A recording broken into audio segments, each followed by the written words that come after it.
Hi, this is Brian too in Warsaw, Poland. I want to continue talking about a few things. Basic defenses to this technology. When I talk about basic defenses, there are ways to defend yourself from the mind control. Now, there's really no way to defend yourself from the directed energy attacks. If they want to attack you, they can do that. Okay? But this is not about zapping people with directed energy. They know how to zap people with directed energy. This is all this torture, assassination, all the training, research, and development behind all of this is for the purposes of mind control. It's about mind control. It's not about zapping people with directed energy. You know, people need to understand they're using trauma to depattern your mind, to clear the neural pathways of your brain, so your brain can be repatterned with this fabricated and falsified stream of electromagnetic low frequency waves. That's what's happening to you. So what are some defenses?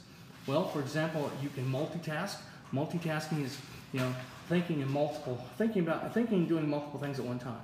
Okay, so such as whistle while you work, singing and dancing, etc. Okay, writing a letter while listening to music, reading a book while listening to music, engaging in outdoor activities while you listen to music, etc. Okay, it's called multitasking. It's creating multiple threads of thought.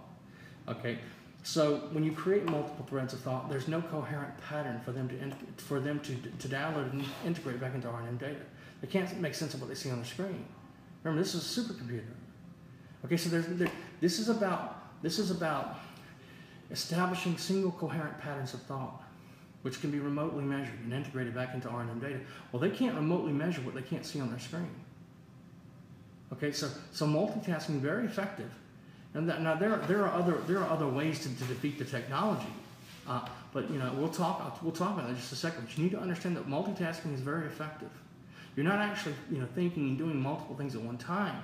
What you're doing is you're toggling back and forth between thoughts, and it's creating these additional electromagnetic energy inside the neural pathways of your brain.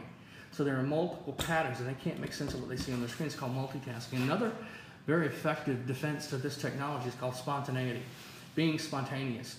Everything they do is about patterns, about for example, mind control is based on decoding thought patterns. Organized stalking is based on choice reference patterns, etc., etc. Everything's based upon their ability to identify and develop coherent patterns of thought. Pattern recognition, that's what this is about, okay? So being spontaneous, now I'm not talking about short-term planning. I'm talking about not planning at all. I'm talking about speed of thought actions in your life, okay? So spontaneity is very effective to defeat this technology because they have to build patterns of your behavior and make sure that those patterns of your behavior are consistent with the electromagnetic emissions, the synaptic responses that they can see on their screen. That's how they build a cognitive model. Well, what they have to do in order to be able to achieve that is predict your choices in advance. Remote neural manipulation is based upon their ability to predict and influence your reference choices during thought composition. I've said this before.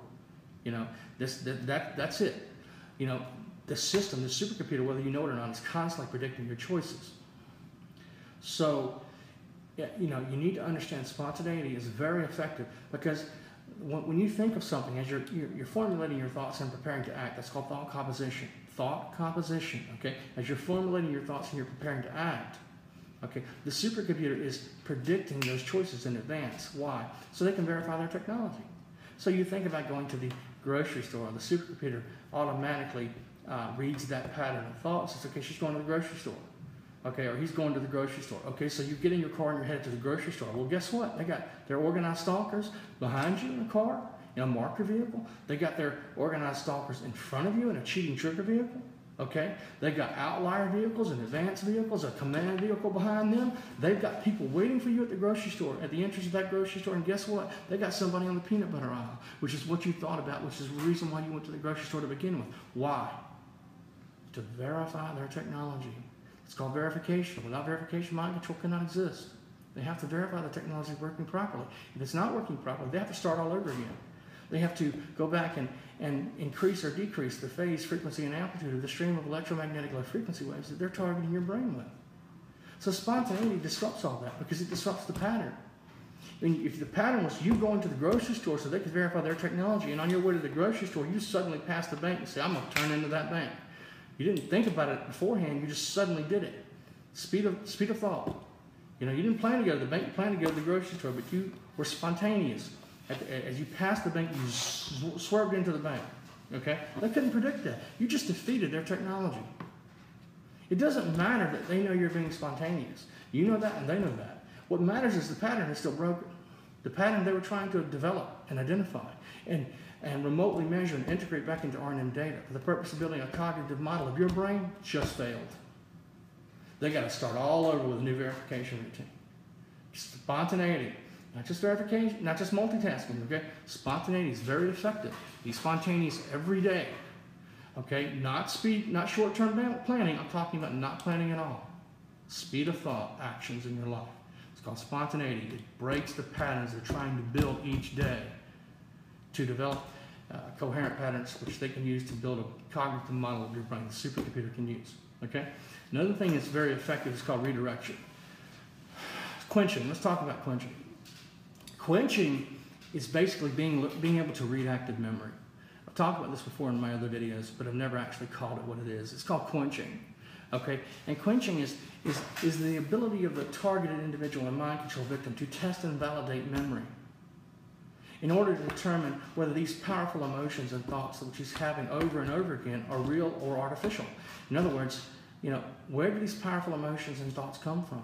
Why am I suddenly in a rage all the time? Why am I continuously thinking about this thing over and over and over again every 3 minutes, every 2 minutes, every minute, every 30 seconds? That's a pattern. That's not you, that's them. That's not. So you begin to test and validate memory. That's called reading active memory. Okay? And then once you're able to test and validate memory, you're able to determine what your normal memory and thought process is from their artificial impulse injections, motivational impulses, okay? From their remote neural tags. It's called quenching, learning to read active memory. Okay? This technology is designed to target your active memory. When I say active memory, I mean short-term memory. Short-term memory is anything less than 30 seconds. Long-term memory is anything longer than 30 seconds. This technology is designed to target and manipulate your short-term memory. So, in order to pitch you in some type of action or access sequence for the purposes of verification, training, research and development, etc. Okay? So that's what I'm talking about when I say quenching. Okay? You're able to quench the you know, for example, now they don't force you to do anything. They can, but that's not how this technology is designed to work. The technology is designed to mimic your normal cognitive behavior, okay? Your normal memory and thought process, to fool you, to make you become dependent upon the system. You become dependent upon the R&M system, the remote neural monitoring manipulation system, that supercomputer's output. That stream of electromagnetic frequency waves are constantly targeting your brain to manipulate your memory and thought process. That's the system's output. You become dependent upon that. Okay? But if you're able to read active memory, you're able to differentiate, to discern, to ascertain between what's real and what's artificial. How? By looking for patterns. If you're having the same obsessive and compulsive thoughts over and over again, every 30 seconds, every 60 seconds, every couple of minutes, etc. Okay, that's not you, that's them. That's the supercomputer attacking you. Okay, that's what I'm talking about when I say remote neural attacks. Okay, so quenching is basically one thing. Quenching is learning to test and validate memory, your short-term memory, in order to look for patterns.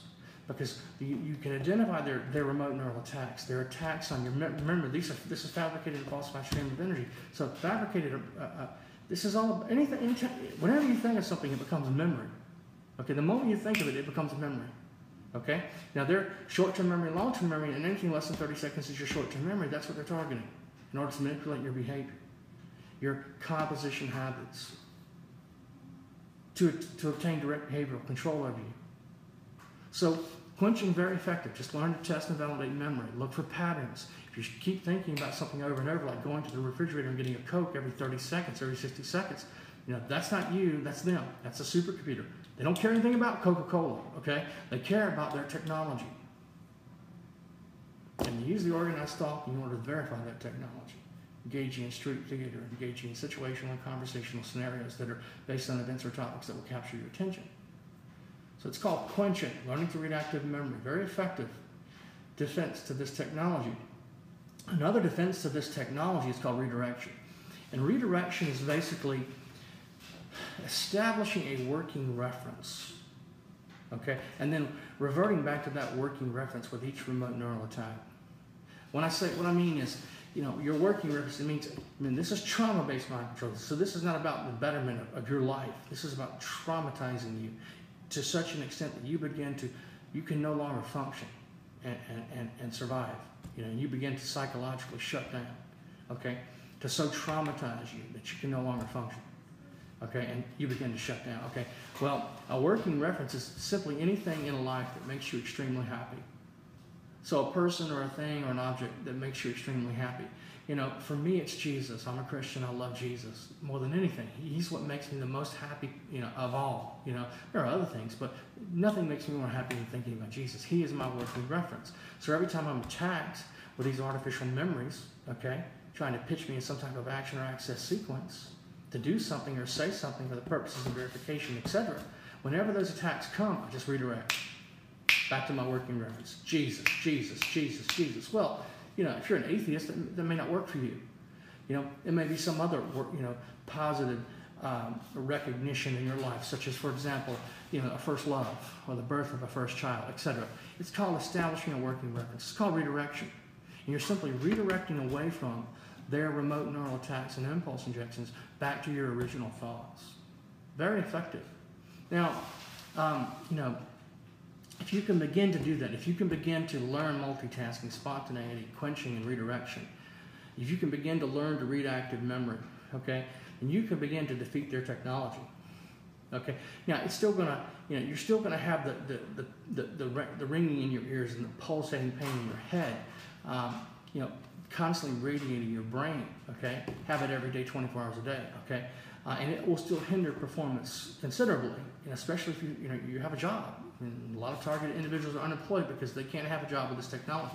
They go after you financially to prevent you from being able to fight back, to flee, like I'm doing around the world, okay, etc. So, but it will still hinder performance, but you can at least begin to defeat their technology and reclaim your life, okay. And there are other methods. Perhaps the most important method of all, one of the two important methods of all is listening to pleasing music. Listening to pleasing music involves the creation of a dominant external stimulus. Now, there are other ways to create a dominant external stimulus, but the supercomputer, whether you realize it or not, this remote neural monitoring system, it is constantly using visual and verbal entrainments on you at the subliminal level to keep your brain entrained to its system. Brain entrainment is not a one-time event. It's not a one-step event. It's a continuous process daily. The supercomputer must keep your brain entrained to the system, and it's using at the subliminal level visual entrainment such as short videos, two-dimensional images, etc. It's using verbal entrainments, neurolinguistic programming, etc. And most of that is subliminally, are subliminal attacks, so you can't hear it or see it. Sometimes you close your eyes, you can see it, but you may see human faces or biomorphic faces staring back at you, etc. Okay, those are visual entrainments. Sometimes you can hear the synthetic telepathy, the chatterbox that they're using, a special automated language AI software program that's constantly, talking to your brain, maintaining a conversation with your brain at subliminal level. That's called brain entrainment, where you create a dominant external stimulus. And one of the best dominant external stimulus is listening to pleasing music. Pleasing music becomes the dominant external stimulus by changing the focus of attention away from the supercomputer to that pleasing music, to that dominant external stimulus. Okay, the supercomputer, remember, this RNM system is designed to lock on to your emotional state. Remote neural monitoring is not possible when brain entrainment is broken with their system. And creating a dominant external stimulus breaks brain entrainment. Okay, because the dominant external stimulus, the brain has a tendency to align itself with any dominant external stimulus, and the brain aligning itself with any dominant external stimulus is called brain entrainment. Well, the pleasing music becomes the dominant external stimulus and breaks brain entrainment because it entrains the brain away from the supercomputer, the visual and verbal entrainments, to the music, shifts the focus of attention. It breaks the ability of the supercomputer to lock onto the emotional state of the victim, okay, to read the thoughts of the victim in real time. So while they can still attack you with directed energy, etc., V2K and so forth, mind control is no longer possible. So they'll use trauma and other means to stop you from doing that, sabotage of your equipment, etc. Listening to pleasing music, very effective. It's a form of multitasking, extremely effective. We'll talk about more methods later. This is Brian Toon of Warsaw, Poland, December 1st, 2016.